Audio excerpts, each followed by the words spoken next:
Morning guys, ganahan na sad.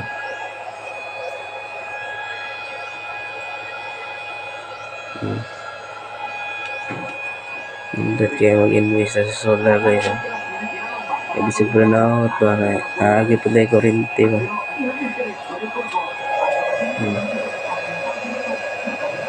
So kaya ito ang battery guys. Solid kayo, bugay kayo mga alubat. Kung tagay ng andaran guys, karon nag-charge na siya daw. Naatay pila ni ka-ampere. Ang gamit ito ron kay 2.2 ampere sa ato ang loads.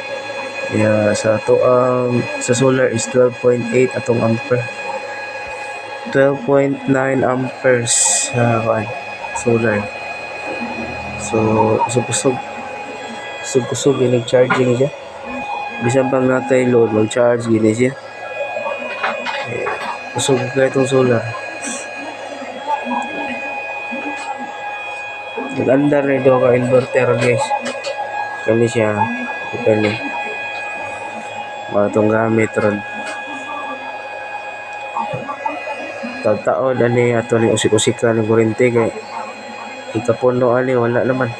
Sayang kay ang mga biling nga kurente ba. Ikapuno sa battery. Dali kay mapuno ang battery mga ika-after of 1 hour. Puno na dayon siya. Kaya yung gamit anis magbuntagay ni siya nako sa silingpan do ka silingpan. Ya mag-TV ka, pitira mag-TV ka bisa magbuntagay pa ka. Ya interest ka andar ang ceiling fan. Kung mayroon ni ka ng ceiling fan. Balik ng kurente guys. Mapay pagbalik.